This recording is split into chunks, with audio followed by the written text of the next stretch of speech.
Hello, my name's Paul Chapman. I'm a conservation consultant with SAC Consulting, and today we're here in Aberdeenshire to talk about using technology to record birdsong and other wildlife sound on the farm as a way of gathering more information about biodiversity on the farm. Earlier this year I carried out a Farm Advisory Service Specialist Advice Plan on this particular farm, where the farmer was particularly interested in going beyond the minimum requirements of the whole farm plan biodiversity audit, and particularly learning more about the birds and other wildlife on the farm.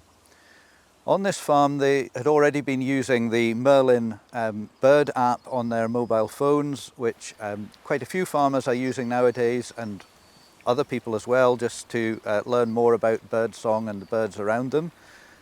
But we also tried using some remote audio monitoring using these small mobile devices that we can leave running in the countryside to record what wildlife is there when we're not there.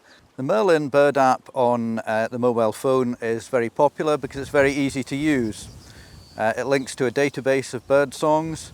You start recording sound with the phone, and it starts trying to match what it's hearing with the bird song and bird calls in their database and starts telling you what's around it. And most of the time it's pretty accurate. It is a fantastic way to learn more about identifying birds by sound, but it isn't perfect. Occasionally it may make a mistake, misidentify something, or occasionally it might miss some birds that you can hear singing, but it's struggling just to get that match.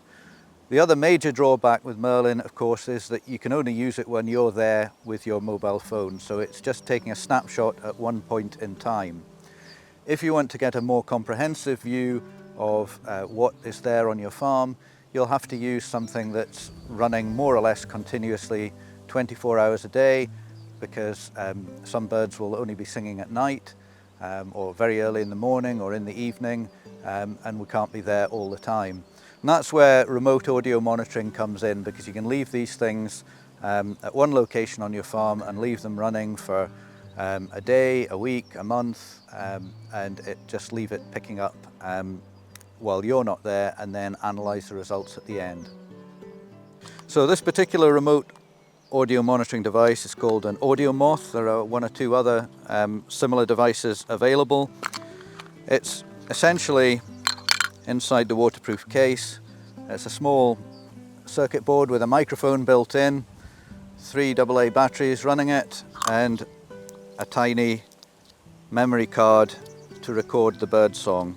They cost a little over £100, so not very cheap, but start to become a more practical proposition at that sort of price compared to more advanced audio monitors.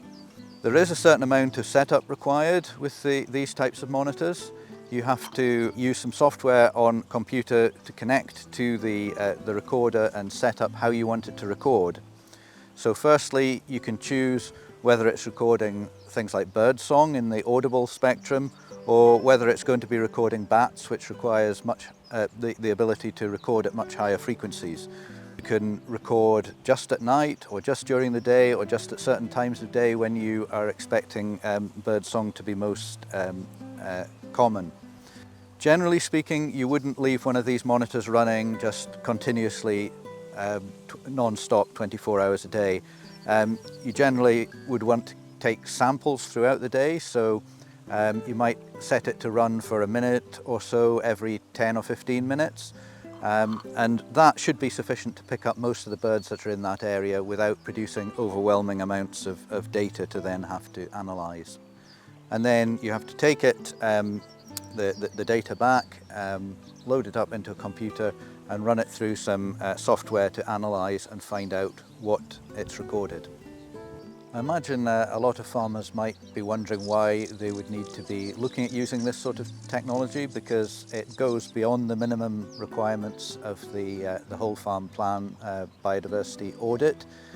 But we're gradually moving into a period of time when funding for biodiversity is likely to move beyond public finance.